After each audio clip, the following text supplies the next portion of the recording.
Alhamdulillah nahmaduhu wa nasta'inuhu wa nastaghfiruhu wa na'udzu billahi min shururi anfusina wa min sayyiati a'malina may yahdihillahu fala mudilla lahu wa may yudlilhu fala hadiya lahu asyhadu an la ilaha illallah wahdahu la syarika lahu wa asyhadu anna Muhammadan abduhu wa rasuluh. Allahumma shalli ala sayyidina Muhammad wa ala alihi wa sahbihi ajma'in, amma ba'd. Ya ayyuhal mu'minun ittaqullaha haqqa tuqatih wa la tamutunna illa wa antum muslimun. Pinongสัตว์ชนที่เราส่งหลักและให้ความเมตตานั้นพุทธบัพการเรื่องตัวเราเองในท่านนำของผู้อ่านและพี่น้องทุกคนในท่านนำของผู้ฟังในวันนี้เราทุกคนมีพยายามยังเรียนตั้งว่าเราสุภาพได้มากๆเพราะการตั้งว่าเราคือเสบียงที่สำคัญที่สุดที่จะนำเรารับไปพบกับอัลเลาะห์ซุบฮานะฮูวะตะอาลาในท่านนำของผู้ที่ประสบความสำเร็จณที่อัลเลาะห์ซุบฮานะฮูวะตะอาลาอัลฮัมดุลิลลาห์วันเวลากลางวันกลางคืนมันหมุนเวียนพันอย่างรวดเร็ว1 ปีผ่านไปอีกเอาผ่านไปที่ไม่ผ่านมาซึ่งตอนนี้เราทุกคนมาใช้ชีวิตอยู่ในช่วงนาบรรลุแห่งการทำความดีซึ่งตอนนี้เราใช้ชีวิตอยู่ในช่วงสุดท้ายของเดือนชาบันเหลือเวลาอีกประมาณ 5-6 วันที่เราจะเข้าสู่เดือนรอมฎอนอัลฮัมดุลิลลาห์พระองค์อัลเลาะห์ซุบฮานะฮูวะตะอาลาทรงเตรียมช่วงเวลาที่ดีที่สุดในรอบนี้ไว้ให้กับบ่าวของพระองค์พระองค์ทรงเตรียมช่วงเวลาที่พิเศษซึ่งเป็นฤดูกาลแห่งการลดละบาปเป็นฤดูกาลแห่งการอภัยโทษและเป็นฤดูกาลแห่งการเติมเต็มช่วงอามันที่สำเร็จสำหรับบ่าวของพระองค์ซึ่งเดือนรอมฎอนที่จะถึงอีกไม่กี่วันข้างหน้าเป็นเดือนที่พระองค์อัลเลาะห์ซุบฮานะฮูวะตะอาลาทรงประทานคัมภีร์อัลกุรอานและเป็นเดือนที่อัลเลาะห์ทรงประทานนะครับอุมมะฮ์หรือประชาชาติอิสลามซึ่งเป็นช่วงเวลาที่พิเศษสุดๆในรอบ1 ปีเป็นช่วงเวลาที่ประชาชาติอิสลามทุกคนต่างตารอคอยด้วยใจจดใจจ่อเพื่อที่จะพบกับเดือนรอมฎอนพี่น้องผู้ศรัทธาที่มีเกียรติทั้งหลายถ้าพี่น้องย้อนหลังไปเลขพุทธบัญญัติมาหลายเดือนระยะที่ผ่านมาเคยเรียนกับพี่น้องครั้งนึงเลยว่าให้พวกเราคนเตรียมตัวพอวัดระยะในการชาบ้านพอวัดชาบ้านมันจะเข้ารอมฎอนซึ่งจากวันนั้นถึงวันนี้ไม่รู้ว่าพี่น้องคนมีการเตรียมความพร้อมหรือยังที่จะพบกับเดือนรอมฎอนที่พวกเราคนต่างกันเลยไม่รู้พวกเราเตรียมตัวไว้บ้างหรือมั่งเตรียมอะไรหรือมั่งเพื่อที่จะพบกับเดือนรอมฎอนซึ่งเป็นเรื่องที่ดีที่สุดที่ท่านนบีได้บอกเอาไว้ว่าท่านนบีว่าอิซานะตุลารอมฎอนเมื่อเดือนรอมฎอนมันมาถึงเดียวท่านนบีบอกว่าบรรดาประตูสวรรค์ทั้งหมดจะถูกเปิดบรรดาประตูนรกทั้งหมดจะถูกปิดบรรดาชัยฏอนทั้งหมดจะถูกล่ามโซ่นี่คือความดีที่พวกเราทุกคนกำลังรอคอยอย่างเดียวแต่อีกไม่กี่วันข้างหน้าในห่วงระยะเวลาที่เหลืออีกไม่กี่วันเป็นช่วงระยะเวลาที่เราจะต้องเตรียมความพร้อม เตรียมตัวคุ้นเครื่องไม่รู้ว่าเราเตรียมความพร้อมกันมากน้อยแค่ไหนกี่วันจะเตรียมถ้าย้อนลบเลขประวัติศาสตร์ของบรรดาสวัสดิ์บรรดาสังฆโสและอย่างนี้คนอายุสานับอย่างเดียวนี้พวกเขากำลังใช้เวลาในการเตรียมความพร้อมเพื่อต้อนรับเดือนมกราคมประมาณ6 เดือนนั่นบรรดาคนชาวสานับอายุน้อย6 เดือนที่เตรียมตัวเตรียมความพร้อมทำพรมาจากอัลเลาะห์ซุบฮานะฮูวะตะอาลาว่าอย่างอัลเลาะห์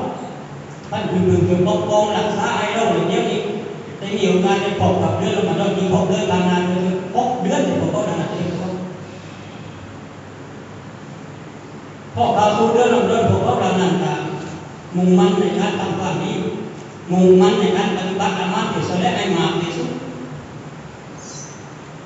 พอเดือนรอมฎอนมันยาวนี่คือวิธีของบรรดาชาวสาระพอเดือนรอมฎอนยาวไปได้เดือน6 เดือนหลังที่พวกเขานั้นทำวิงวอนคนมาจากอัลเลาะห์อย่างว่าช่วยรับอามัลที่สุดและที่เราปฏิบัติในเดือนรอมฎอนนี้ด้วยคือ6 เดือนที่พอมาอยู่นั้นนี่คือวิธีของชาวสาระที่พวกเขาเรานั้นเห็นถึงความสำคัญของเดือนรอมฎอนที่ปัจจุบันเนี่ยถามกับพี่น้องว่าเราเตรียมตัวไว้มาหน่อยแค่ไหนเพื่อต้อนรับเดือนรอมฎอนนี้มีกี่วันทำนะแต่สิ่งที่ควรระวังคือเดือนรอมฎอนนี้แน่นอนที่สุดว่ามันจะพบกับเราในอีกกี่วันทำนะแต่ไม่ใช่ว่าทุกคนจะได้รับความดีจากรอมฎอนกันหมดไม่ได้ไม่ใช่คือโยกกับว่าเราเตรียมความพร้อมไว้มาหน่อยแค่ไหนไม่ใช่ว่าทุกคนได้รับความดีจากการปฏิบัติในเชิงของรอมฎอนเหมือนกันก็ไม่ใช่ทั้งที่เรารู้ว่าอีก10 วันข้างหน้า20 วันข้างหน้าเดือนนึงข้างหน้าเดือนเราจะมาถึงแต่เราไม่ได้เตรียมพร้อมเราไม่ได้เตรียมตัวยกตัวอย่างง่ายๆว่าวิธีของคนบ้านเราเดี๋ยวนี้เรารู้ว่าเดือนหน้าเดือน12 เดือน11 เดือน12 เดือนอ้ายเดี๋ยวนี้มันจะผ่านเรารู้ว่าเดือนที่ผ่านเนี่ยรู้ว่าเราจะเห็นพอเดือนผ่านเนี่ยนี่น้ำมันมาแล้วมันเกี่ยวผ่านน้ำหน้ามันก็มันตรงพอดึงผ่านอีกปลาขึ้นมาทิ้งมดกันในน้ำที่โซ่แต่ในขณะที่เราไม่ได้เตรียมอัดเตรียมใส่เตรียมทำข้อมูลทุกการเราไม่ได้รับสกุลเพราะเราไม่ได้เตรียมความพร้อมเราไม่ได้เตรียมอุปกรณ์ซึ่งร้านกับพันไปซื้อรูปบากับพันไปซื้อฉันเลยแต่ฉันนั้นเรามาเริ่มแต่สิ่งเดียวกันถ้าหากเราไม่เตรียมความพร้อมไม่พอเลยยังมีโอกาสที่เราจะไม่ได้อะไรเรื่องความเห็นของเรื่องนั้นกับเรื่องสิ่งสุดทีนี้จะเรียกกันเป็นอะไรสิ่งที่เราระวังว่าเรามาเริ่มมันมานี่แต่ไม่รู้เราจะได้ความดีจากเราเริ่มได้มาที่นั่นนี่ที่น้องผู้ศรัทธาที่มีเมียกันได้อะไรสิ่งที่เราต้องเตรียมประการในเรื่องที่เรียกสิ่งที่เราต้องเตรียมคือเรื่องของหัวใจเรื่องของจิตวิญญาณได้เราเตรียมหัวใจก็ต้องตั้งคือต้องเตรียมไปทำความสะอาดหัวใจต้องทำความสะอาดเพราะเอาไม้ยังจัดเก็บที่เราส่งกำหนดในอย่างของการดูสิตอนไม่ยังมันดูเสียใจเยอะAllahได้บอกชัดเจนในอัลกุรอานยาอัยยูฮัลลซีนาอามานูกุติบะอะลัยกุมุสซิยามกามากุติบะอะลัลลซีนามินกับลิกุมละอัลลักุมตัตตะกูชัดเจนอัลลอฮ์บอกว่าเราได้ฟังเราได้วางการดูสิตอนไม่ยังโปรดยาวเดียวเหมือนกับคนดูบอลจากที่พวกเขานั้นได้ถึงปฏิบัติมาแล้วละอัลลักุมตัตตะกูเพื่อว่าสุญญามีความตักวาหลังจากที่สุญญาผ่านการดูสิไปแล้ว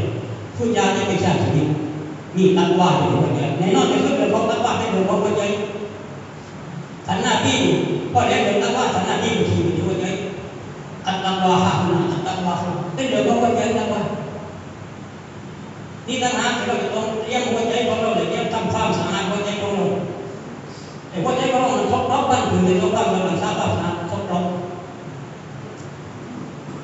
ถามว่าครบรอบอะไรครบรอบเกี่ยวกับบาปจะต้องดูว่านั่นเป็นความครบรอบของหัวใจท่านนาบีบอกว่า ำบาปนึงเลยเดียวนี้บาปนั้นเนี่ยมันจะไปเพิ่มจุดดำถึงหัวใจคนนึงยุดถ้าเราทำบาปซ้อนกัน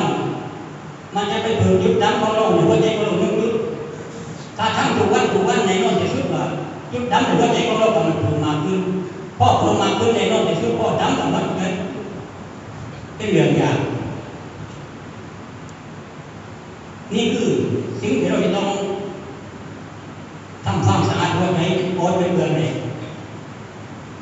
ทำเปลือกโอดเป็นเรื่องเรากินกี่วันดังนั้นเองตัวทำการสารพัดที่จะปฏิบัติอัสตัฆฟิรุลลอฮ์วะอะตูบิอิลัยฮิอัสตัฆฟิรุลลอฮ์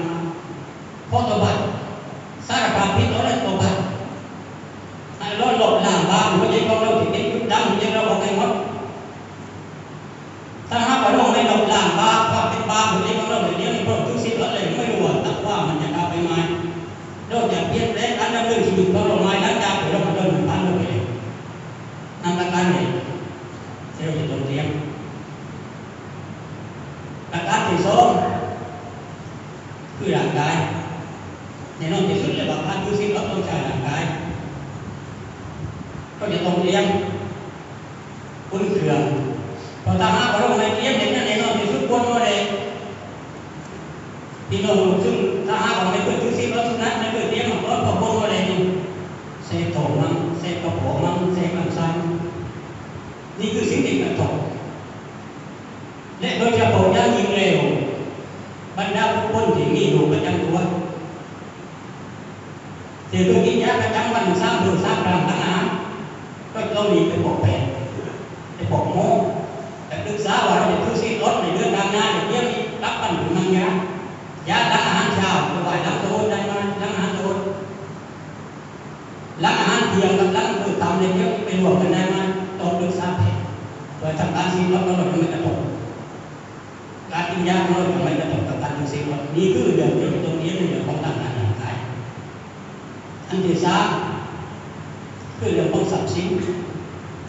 เราจะต้องเรียนอย่างเดียวกันเพราะมันเป็นปัจจัยที่สำคัญที่เราจะใช้ในส่วนของเงินเราไม่ต้องคือการบริจาคการทำสงเคราะห์ก็ยังเป็นการนำที่บอกเอาไว้เป็นแต่ที่เรียนอาหารในคนที่ซื้อซีรถในเดียวนี้คนที่คนซื้อซีรถได้รับเขาจะได้รับเงินยังกับคนซื้อซีรถไม่ใช่แต่แดกครับผมไม่ใช่จะลดปีลดสายสำรองเงินยังกับคนซื้อซีรถได้รับฉะนั้นเป็นเรื่องที่จำเป็นที่เราต้องเตรียมเราเรียนมาเราเริ่มนี้นะที่ทำเสร็จเพราะวันละ10 บาทแต่เราเตรียมในเดือนละ3 โลถ้าที่ว่าพอได้วันละ100แต่เราเตรียมในเดือนละ3 บาทนี่คือการบริหารจัดการในเรื่องของทรัพย์สินในส่วนของเงินเราไม่ต้องเราจำเป็นที่จะต้องการบริจาคในเดือนเราต้องในเรื่องคุณค่าให้การตอบแทนจากเรามันสูงและประการพิเศษที่เราจะต้องเตรียมคือเรื่องของเวลาเงินยังจะเรียกกับพี่น้องตอนเงินเราก็ต้องอย่างนี้เป็นเงินของอัลกุรอานชาฮุรอมฎอนนั้นสิอุซิลาฟีอัลกุรอานเป็นเงินที่เราส่งประทานคำพิอัลกุรอานเราจะต้องบริหารเวลาในเรื่องของการทบทวนในเรื่องของอ่านคำพิอัลกุรอานให้มากที่สุดของเรื่องนั้นบริหารจัดการเวลามันตามที่เราหลังจากนั้นเราจะต้องอ่านสักหน่อยต้องอ่านสักนานต้องนานช่วงนั้นเราอาจจะมีงานมีการเลื่อนไปรับสมมติก็ได้งานที่แกซีรถก็ได้แต่ตอนนี้ในตอนนั้นถ้าเราไม่บริหารจัดการเวลาในยามที่จะปฏิบัติสิ่งเหล่านี้ได้และประการสุดท้ายเราจะต้องเรียนรู้เรื่องของสถานที่มัสยิดท่านนบีได้สั่งกับท่านหญิงไอชาให้ความสะดวกกับผู้ที่มาทำกิจกรรมในมัสยิดเดี๋ยวนี้จะต้องรักษาความสะอาดของมัสยิดอย่าให้โรคอย่ามีความสกปรกและโดยเฉพาะอย่างยิ่งเลยสิ่งที่ท่านนบีเน้นกับเรื่องของมัสยิดสำคัญที่สุดคืออย่าให้มัสยิดมีกลิ่นเหม็นเพราะถ้าหากมีกลิ่นเหม็นในเรื่องนี้มาเลกัดก็ไม่เข้าอย่าว่าแต่มาเลกัดหัวเราก็ไม่โผล่ในตรงนี้ท่านนบีบอกว่ามาเลกัดจะลงมาในมัสยิดในเรื่องมาแรกมาในบรรดาของบรรดาบ่าวคนเดียวถ้าหากมีกลิ่นเหม็นมาเลกัดยังไม่ลงตรงนั้นจากหน้าที่พวกเราที่ต้องรักษาความสะอาดความกลิ่นของมัสยิดโดยเฉพาะอย่างยิ่งเลยท่านนบีบอกว่าคนที่รับประทานอาหารที่มีกลิ่นอันนี้ทำมัสยิดเรียกว่าเขาจะต้องทำความสะอาดปากแต่ก่อนเพราะอาหารมันอยู่ก่อนนะคนชอบกินก็หอมกระเทียมเพราะข้าวมันสิเหลืองมิ้น ท่านนาที่ทำดีพวกเขาหลังๆก็ทำมีขึ้นที่บ้านนะทำมาสิซึ่งบ้านเราเนี่ยได้ยัดจัดเก็บเอาเวลานี้คือการดูบริษัทและทำมันมาสิเที่ยวไปกับตองใช้และทำมันมาสิอันนี้เป็นที่นาที่บวกอันนี้ที่นาที่บวกเราที่ท้าบอกนี่ไม่สะอาดจริงๆเลยท่านนาที่ห้ามไม่ทำมาสิเนี่ยทำให้มันสิ่งที่ดินนี้เลยมาเลยนะยังไม่รู้เลยพวกเรามีสิ่งที่เราจะต้องเตือนต้องเตรียมความพร้อมพอที่เราจะเอาสู่เรื่องเราในนี้บรรดานาทำให้บรรยากาศมัสยิดเป็นบรรยากาศที่อบอวลไปด้วยความสบายของคนให้คนยามมามัสยิดมาที่สุดเพื่อมาตัวประมาณที่แบบในช่วงเวลาที่ดีที่สุดที่เราต้องเลี้ยงไว้กับพวกเรานั้นคือถึงเรื่องเราเอาสุดที่ไรมัน